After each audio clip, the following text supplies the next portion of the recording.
I'm so pumped. I'm so pumped. The Sixers took care of business at home. They beat up on the Boston Celtics to become 1-0 on the season. And it wasn't like the Sixers played this perfect game. It wasn't like they dominated and had to play an A-plus game to beat down on that Boston Celtics squad. They didn't look good offensively. They weren't nailing shots. They weren't drilling shots. And it wasn't as if the Boston Celtics defense was so elite it was forcing us to miss shots. We just weren't on top of our game offensively. And I think that's something we're going to have to learn moving forward with this team is how are we going to score? How are we going to get the most effective looks? Because I mentioned this in my discussion to everyone when we were getting hyped for the Sixers season, praising how happy we were that it was beginning. I said we need time. We need time to kind of gel a little bit and find our rhythm and find our offense. And you saw that in this game specifically. We didn't have the greatest flow with our offense. And as the season goes on, we will find ways to develop that flow. But it wasn't like we needed this insanely perfect game to get the job done. And that's a good thing. Like, that's a good thing. It's saying, whoa, wait until we can get to that level. But one thing that clearly stood out to me was the defensive intensity. It was unreal. And speaking of unreal, this is unreal. Free money. I can give you free money. Use the promo code BROADS and you will get $20 off of your SeatGeek's total purchase. So get yourself to a game soon.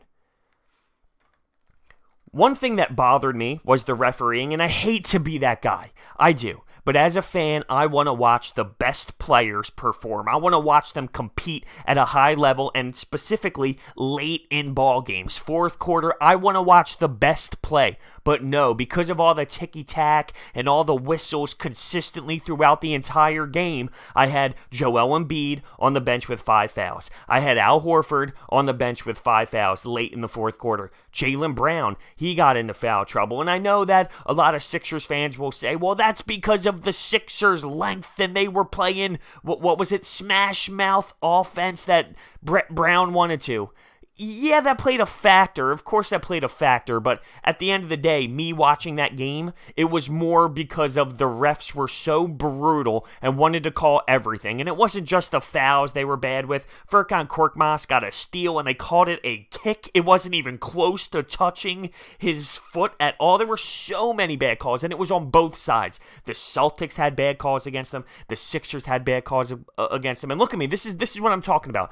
I'm so pumped up that we get a victory, right? I want to be discussing the game, yet here I am discussing why the referees made the game almost unwatchable. It was to that level, unwatchable. I want to see the players perform, run up and down the court, and make plays happen. I'm not here to watch the stripes blow the damn whistle and watch everyone go to the free throw line every 2 seconds. I want flow in my basketball game. I want to see up and down the court action, and I was robbed by that. I was robbed of that by the referees. But anyway, let's move on because I can go off all day long for hours and hours.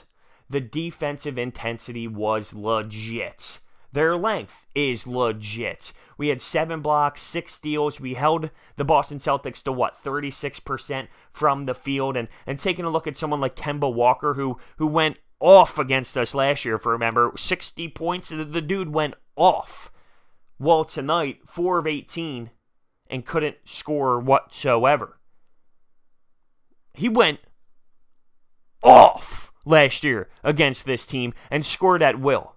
You add some length, you add some insanely talented defenders, and everything changes. Matisse Thybulle even had a nice block on him. And we will get to Matisse because I thought I saw some great things out of him, and I also saw some rookie mistakes out of him, but I'm not going to sit here and try and tell you that in Game 1 he needs to be at the highest of high when it comes to his game. He's going to learn. There's so many learning experiences. He's getting thrown into the fire and realizing, okay, this is a little bit faster than I might have expected, and we will get to him. We will get to him. But I thought we held the Boston Celtics to very reasonable play, all because of how intense we were and how we were bringing the heat and being maniacs and being pests and just being obnoxious, putting our hands in lanes, being aggressive, bodying up people. It was just a fantastic brand defensively, specifically in that second half, because the first half wasn't pretty. We couldn't knock down a three at all. The Celtics were kind of running the floor with us, and they shouldn't have to that degree. But once the second half kind of got going, we took over the game as we were on a 19-2 run in that third quarter. It actually dated back to the end of the second quarter and went and bled into the third a little bit, a 19-2 run. Out of nowhere, we were up a good amount, and 5 turnovers in 7 trips. Of course, the Celtics are going to take advantage of that. They come closer, and then by the end of the third quarter, the Sixers take control and ran away a little bit more. There was a big moment, though, in that fourth quarter, and believe it or not, Furkan Korkmaz takes a charge. How about it? He played 19 minutes in this game and hit a big three, because after that charge, Brett Brown rewards him with a 3-ball opportunity. He drills it for his only bucket of the game, and the next possession, Tobias Harris stutters at the three-point line, finds his rhythm, bang, back-to-back threes, and from there, the Sixers kind of really rolled and took control of this game. But how about this? This is our starting 5, and these are points. 15, 24, 16, 15, 17. Distributed the ball, and everyone found rhythm. Ben Simmons was fantastic. 24 points. Unbelievable. It wasn't about the jumper in this game. We were so focused on the jumper all offseason, and we should be. Honestly, we should be. It's something we need to look at, and it's something he needs to develop in his game. We all know it. But it was also noticeable that he worked on other ways to score, too. He worked on his strengths as well, and as a fan base, I don't think we realized that. We were so focused on jumper, which he did take a jumper from about the free throw line. It was a little long. It's okay, though. He was willing to do it, and he took that jump shot. But we were so focused with the jumper.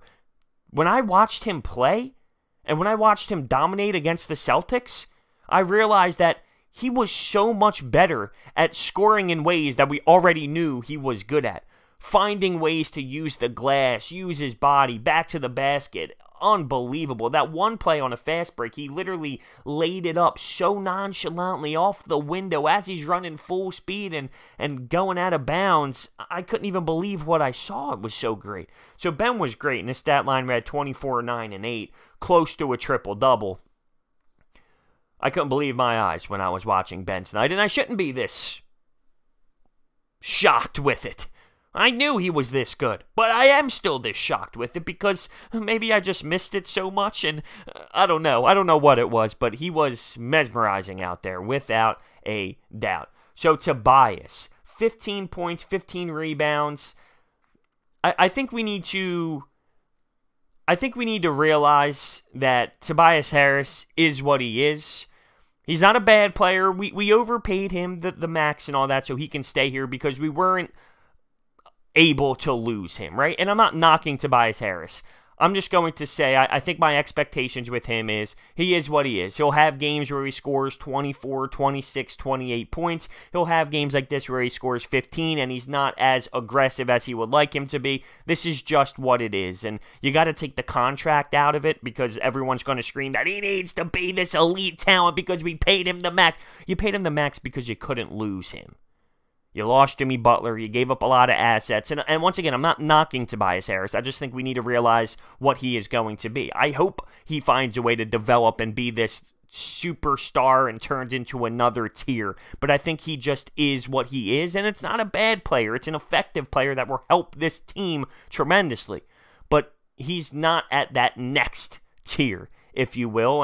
And I just think that's how the season's going to be. But he did have 15 rebounds, and that's something that's intriguing to me because dating back to last year, I remember he would grab so many boards, and it would almost go unnoticed. The dude grabs a ton of rebounds, and he works his ass off on the glass. Josh Richardson, versatile. I mean, that's the first word that came to my mind when I was thinking about his gameplay today. He can really do it all. He can find so many different ways to score, and he can do it on the defensive side as well. You know, he has the three-point game. He can take it to the rim. He's got a mid-range game as well. Versatile. He can run the point. Unreal. So Matisse, he did have the block on Kemba Walker, and it was awesome. There were times, though, where he gets a little touchy with his hands. A couple rookie fouls on Kemba Walker because Kemba's a veteran and just understands that he has a rookie on him. I think he got away with some things in college because the talent isn't as high as what it is in the NBA, and he was always, if he would get beat or something, he would rebound with the quick hands. But sometimes in this league, because the players he's guarding are so skilled, they can get around that and they can force contact. He will have to learn how to use these special beasts of hands that he has in the correct way, because I believe he's going to get some foul calls because he's so aggressive with it. And listen, it's good to be aggressive, and you got to find ways to learn. How will you learn? Well, just by experience and going out there and playing. And as you get fouls called on you, you will understand, okay, I can't do that next time, or I can do this next time. But I think with his hands, he's going to have to adjust and realize when he can be aggressive, when he can put his hands in the cookie jar, when he can't. And he definitely has a great future to him. He did knock down that three-pointer late in the corner, so it was good for him to get his first field goal. I was really rooting for him there because he brings the energy, and you can even feel it with the fan base. And when he knocked down that shot, the fan base is on his side big time, and it's not always that simple. It's not always that easy to just be a fan favorite right from the jump as a rookie. But here in Philly, when you bring that hustle, when you bring that swag defensively, I guess it's a little bit easier. So talking about the bench, well, first let's get to Embiid. I'm kind of just rolling through the players here for the Sixers and analyzing how they played. Embiid got doubled a lot, and that's something he needs to learn how to do, is work out of that double team, because he's going to get doubled. He had 15 and 13 and 23 minutes. He was in foul trouble, like I stated early in this game, because of the brutal refereeing. He was getting banged up, too. He was all over the floor, diving for loose balls and whatnot. Fantastic. Love to see the big man get on the floor. But he had the busted lip, and he was bleeding, and he was banged up.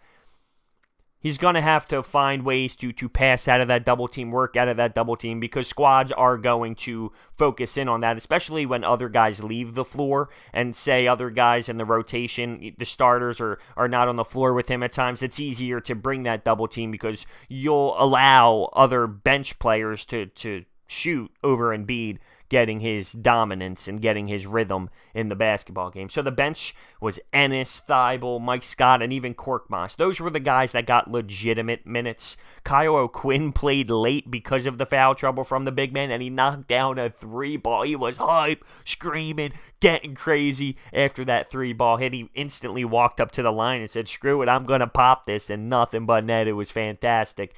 So as for the bench, it really was James Ennis, Thibault, Mike Scott, and Korkmaz. James Ennis didn't have his strongest game, but we know what he brings to the table when it comes to that intensity. And that's what's going to be this basketball team's identity. It's going to be the D. If the offense struggles, if we only hit three-pointers in a game, we're going to bring it on the defensive side to create those opportunities offensively. So think about it. We held the Celtics to 93 points.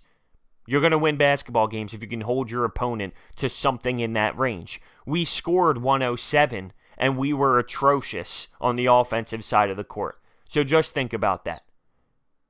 We missed so many wide open threes. We missed so many opportunities. We had some turnovers. I was going to say uncharacteristic turnovers, but it's not uncharacteristic because this team has had turnover trouble for a couple years now because of our philosophy of moving the ball, which I don't necessarily agree with, or I don't necessarily disagree with. The pass is king. That's the motto here. But we do turn the ball over sometimes that we shouldn't, and we need to clean that up. All around, though, to get the victory is the big thing. For Al Horford to be a veteran here, and you can see him hanging out with Jason Tatum before the game, and you can see him talking to some of the Celtics players. That's a big part of his life and his career, was that Boston Celtics team. But for him to come here and be the leader, it's awesome. It tastes so good. It tastes so good knowing he's on the good side here in Philly. So I thought the energy of the crowd was fantastic. I thought that the crowd definitely brought it. The fan definitely brought it for the squad. it wasn't the prettiest at times, but at the end of the day, the Sixers walk off the court with the W. They're 1-0, and there's a lot to build off of. There's a lot to build off of, and it looks great for the future. What sucks now is we got to wait till Saturday for them to play again. That's what sucks. I want them to play tomorrow. I want 10 back-to-backs in a row because I need more Sixers basketball. It was great to dance again. It was great to bring that back. It felt good. I haven't done it in a while. It's unbelievable. Like, here I am sitting here and saying these words. The Sixers are back. And not only are they back, they look damn good. Their defense looks elite. And I can't wait to watch them build off of this victory and see what kind of run they can make and embrace this journey that they are about to bring us on. So, with that being said, thank you guys so much for listening, and I will see you next time.